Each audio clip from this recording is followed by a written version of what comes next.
My name is Robert Hanson. I have a PhD in the built environment from University College London, and that PhD is in acoustic comfort. So that involves studying wavelengths for sound. But my interest in light bulbs comes because I'm also qualified as a barrister in England and Wales, and I spent quite a lot of time in the Royal Courts of Justice in London. And I found that in the old courts that had natural lighting and the incandescent light, I had huge amounts of energy and I was mentally very, very alert. But in the newer courts that had this fluorescent tube lighting, I was absolutely exhausted and mentally dead. It sounds fascinating, but look, the idea of an incandescent bulb, is this just the old-fashioned circular type, spherical type, tungsten filaments? The incandescent light bulb is a tungsten light bulb. They normally used to come in 40 watt, 60 watt, 100 watt, and some 150 watt. A tungsten light bulb. That's exactly what it is. So what's the difference? The key thing, I'm not going to be too technical, but you need just a little bit of understanding. Visible light goes from 380 to 700 nanometers. Short wavelength is about 380 to 450 nanometers, and that's called blue light. That's a very powerful wavelength. Above that, sort of the 500 to 700 is a long wavelength, and that is a very healthy wavelength.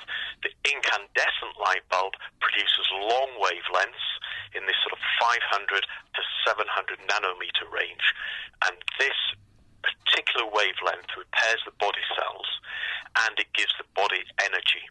The LEDs and the CFLs, they focus in this sort of 400 range. That's where they peak. Sorry, a CFL is? Compact fluorescent light bulb. It's a tube. There's the tube light, which is called the fluorescent light, and there's the curly-whirly light bulb, which is called the compact fluorescent light bulb. Okay, so I'm wondering, the old-fashioned long tube light bulbs, they were, the old fluorescent tubes, we call them. These are essentially, then, are you saying that they are kind of shrunk and curled around to make low-energy light bulbs? Yes, they're shrunk and curled around to make the compact fluorescent light bulb. Same thing. Same light spectrum. Okay, so now we know a little bit about the different types of bulbs. What about the effects? The effects are the incandescent light bulb, because it's producing this longer wavelength, this tungsten light bulb, which is the heat from it, that is a wavelength that repairs the cells of the body, generates cells in the body, and it converts the food energy, when you eat food, and that converts that into real energy in the body. Okay, so look, how does it do that? That's amazing. Just a bit of light falling on you is you have to fall on your skin, I take it? It falls onto the skin and it penetrates into the skin and into the cells, and that's how it does it. If you think about how plants grow, how trees grow, they all need the light. The body needs the light. The cells of the body need this particular light spectrum. Okay, and yet some of that, you're saying the higher wavelengths can be harmful. Just give us an idea of the different effects of the incandescent bulbs, the tungsten old-fashioned bulbs, and these new compact fluorescent bulbs. Well, both the compact fluorescent light bulb and the light-emitting diode, LED, they produce this short wavelength. It's the short wavelength, not the long wavelength, that does harm. Short wavelength, that's this sort of 400 to 450 nanometers. Short, powerful light that is destroying the body's cells. And it also has a very bad impact on the eye. The short wavelength gets behind the retina, and that can cause macular degeneration of the eye. This is the findings of one of the most famous eye surgeons on the planet, somebody called Professor John Marshall, at the same university as me, University College London. He's developed the modern laser eye surgery techniques. He's a proper eye surgeon, not just an academic, famous in the field, and he's got a whole database of evidence that shows exposure to LEDs and CFL cause macular degeneration of the eye, leading to cataracts and reduced vision. Amazingly enough, it's now apparently illegal to sell these healthy light bulbs. What's gone wrong? What's happened? what happened was there was a UK ban because the EU said you shall ban those light bulbs. There was no discussion about this in Parliament whatsoever.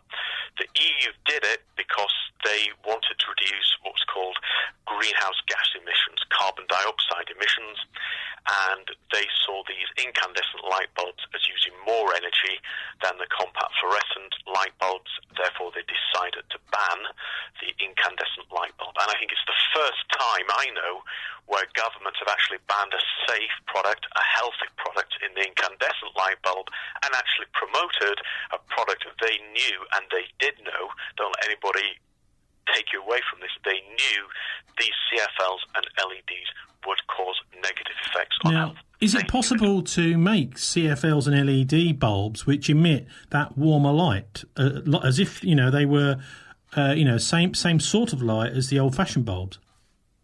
You cannot make them. No, it's absolutely impossible. But what you can do, and it's quite sneaky in a way, is you can make them appear to be the same colour.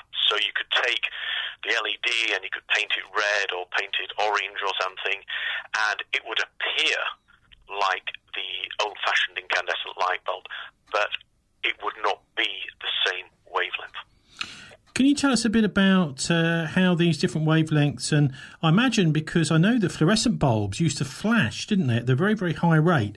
At least the thing with the tungsten bulbs is that they emit a constant stream of light. I would imagine, actually, though, it may be related to the frequency of the electricity going through it. Say if you've got 50 hertz, I think it is in Britain, isn't it? You would probably get a 50 hertz flash rate from that. But there is a bit of a problem, isn't there, with light bulbs which are flashing fast, a bit like a television. It can have an effect, or an old-fashioned TV anyway, it can have an effect which is almost imperceptible. It can actually affect you mentally to have that flashing going on, which is just below the threshold that you can perceive with your eyes.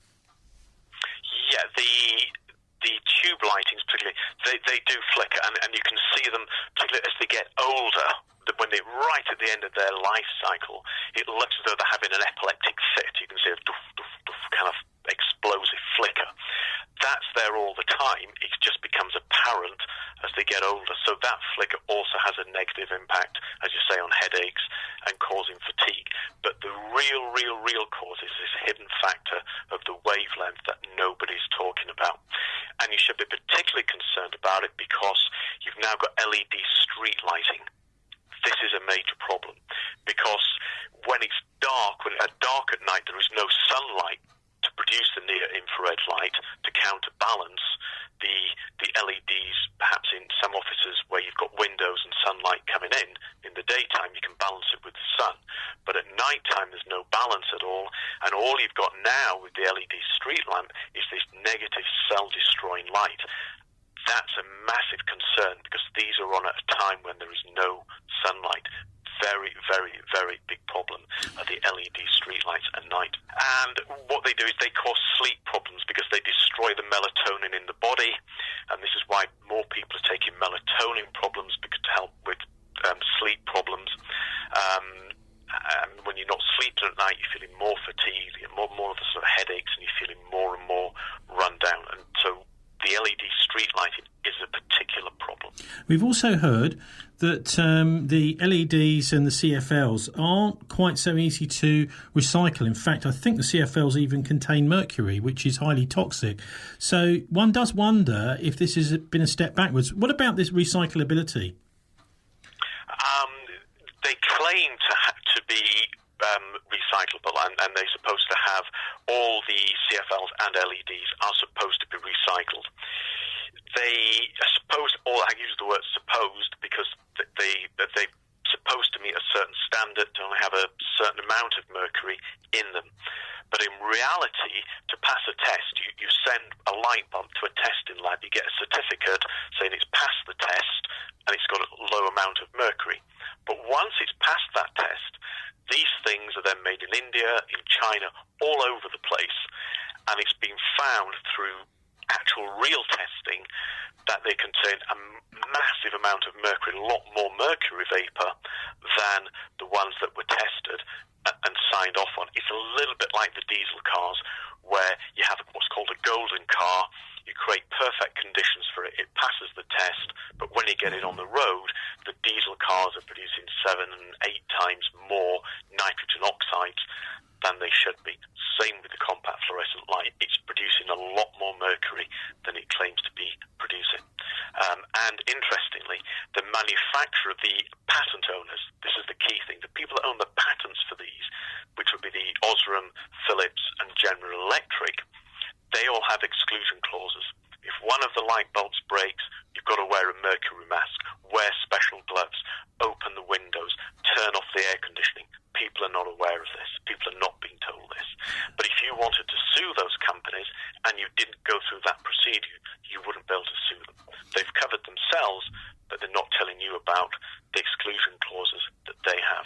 People don't always dispose through recycling of these compact fluorescent light bulbs or LEDs. You might just as well find someone just chuck it out of the window into the street.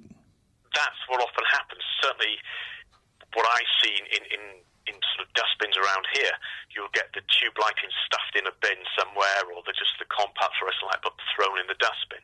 Unfortunately, the cleaner, who's perhaps not always as well educated, he's been brainwashed into thinking this is a green light bulb, an energy-saving light bulb, therefore it is a good thing.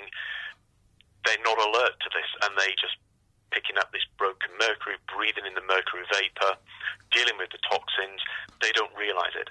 The impact on the human body is not instant, it's cumulative. 10, 15 years down the line, he may develop a cancer. Trying to prove the cause of that, absolutely impossible. Take us back to this doctor in London and the studies done on this. What were the methods used, and what conclusions did he draw? He is based on actual real patients that he with. Could you just remind us of his name again? His name is Professor John Marshall. You can Google him. He's on Wikipedia, all the usual places, and on the University College website.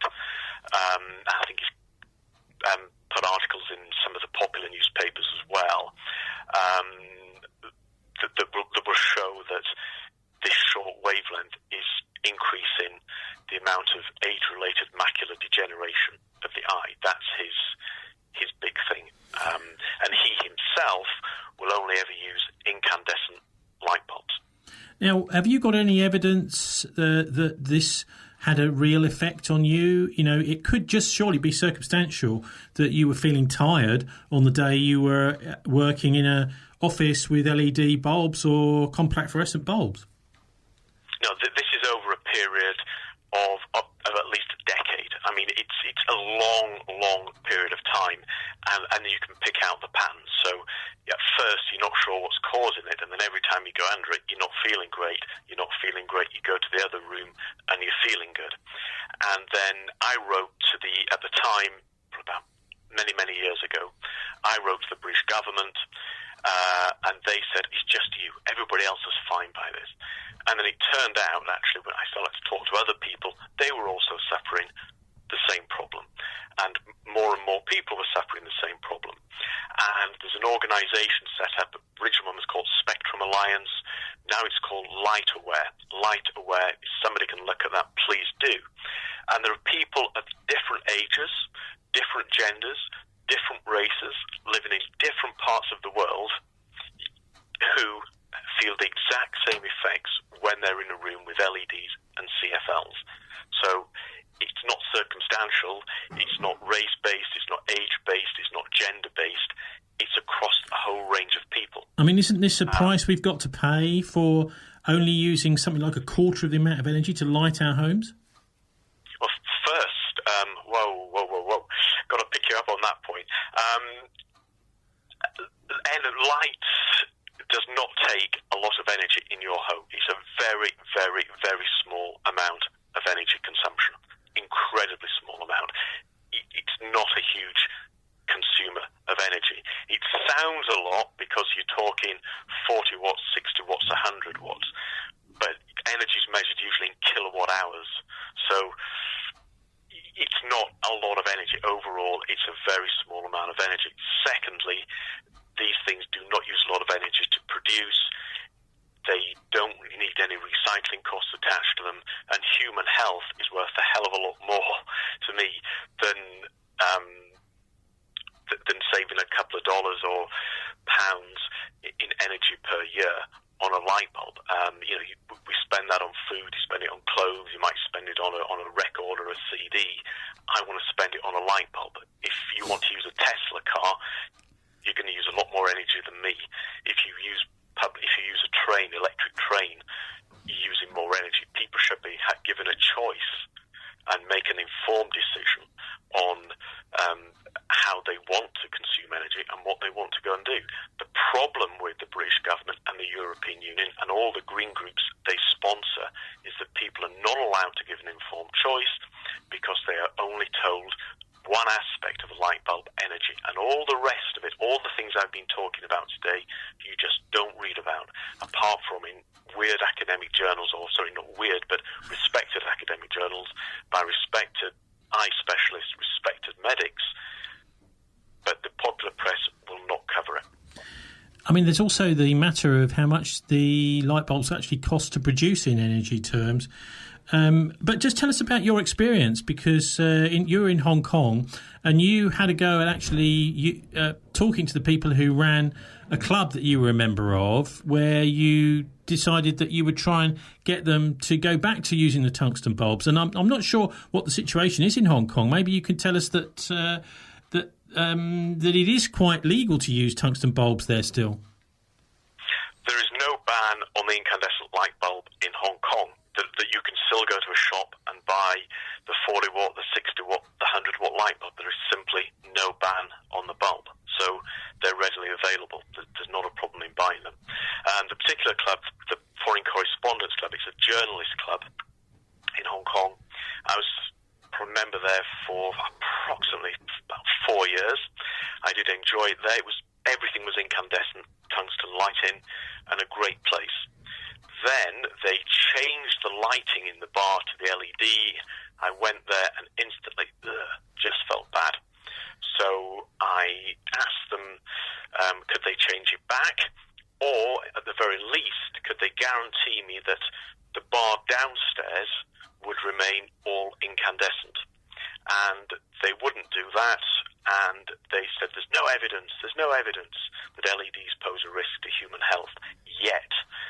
There is over 100 academic papers by doctors, eye specialists, pointing out the fact that there is a massive problem with this. And when you have the president of the Foreign Correspondence Club, who's one of the main journalists with the AFP, telling me this, I'm concerned about the media, that this mainstream media that is not critical, is non-thinking, and just always takes the government line. This is an example of, the mainstream media just not doing its job. It's just repeating rubbish, it's repeating junk. And even if you take, as a school kid, the very basics of light spectrum, as a kid you learn, violet, indigo, blue, green, yellow, orange and red, or Richard of York gave Basil in vain. You learnt about spectrum, before even in primary school I learned this stuff. You knew that short wavelengths did you harm. If you stop to think for a second, you've got to start asking the question, why are we using these short wavelength lighting? And here you have, the president of a journalist club not consulting with people, just steamrolling through, forcing it on people, saying there's no evidence when there clearly is evidence. I've sent you some links to papers. You can look at them yourself. And Lightaware themselves wrote to the club saying, we'll give you a talk, we'll get you a famous professor, a proper light surgeon, a proper eye surgeon to give you a talk, and the club just ignored it, and instead of that suspended me from membership for 6 months because I complained about this stuff, and then eventually I just resigned. Well, that's a shame, because you could be still there in the bar arguing your case. Look, I wonder whether there is a black market developing in Britain in these, because I would imagine for anybody that does have health problems that thinks they might be linked to lighting, and let's face it, I mean, cases of epilepsy have been linked in the past to fluorescent tubes. Most definitely, it can actually induce epileptic fits. That's been proven. Then they could, for example, have one room in their house which is with the tungsten bulbs, and another one which is LEDs and CFLs, and then they could basically they could see for themselves if their mood changed. But is there a black market likely to develop or already developing in Britain? I think quite a lot of people, when they were faded out, just stocked up with them. I've got friends that come from England, they visit Hong Kong, and they just take a whole suitcase back with them. So they buy the bulbs here and then just take them back into the UK. There's nothing to stop that from happening because it's for personal use. The ban is not to import them for sale or to sell new stock. If a shop had existing stock, it can sell that. It just can't import new bulbs for sale. So people can actually buy them on the internet, or just go abroad and buy them and bring them back if they wanted to get around it.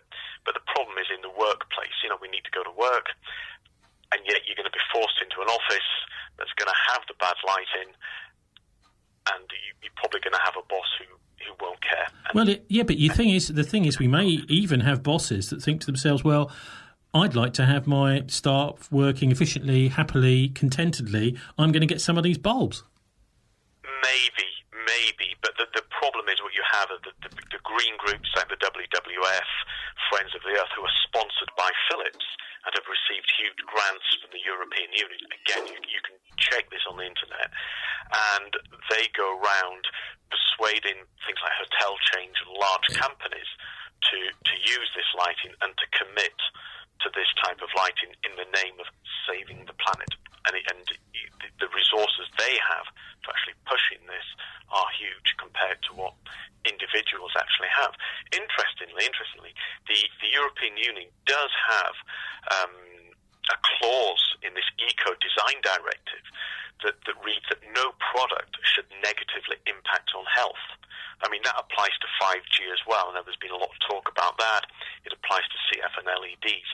But this is the sting in the tail. If you want to take them on, you're going to have a lot of money. Because if you lose, you're going to have to pay all their legal costs.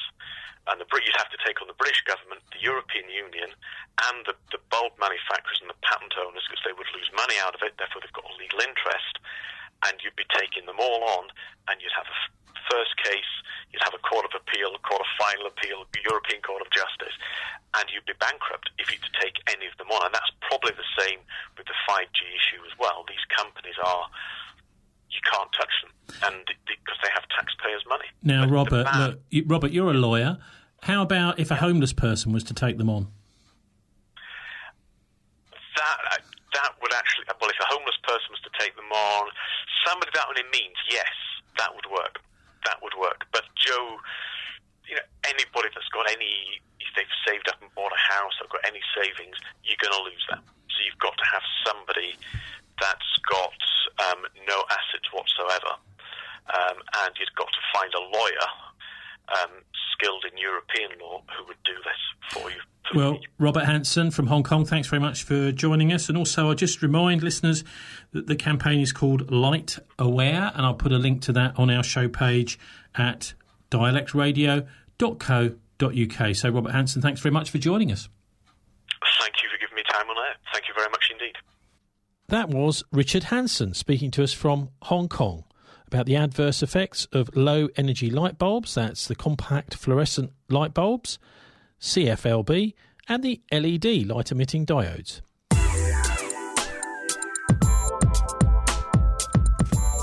You're listening to dialectradio.co.uk, your local community radio run by volunteers. Log on to our website at dialectradio.co.uk to find out more.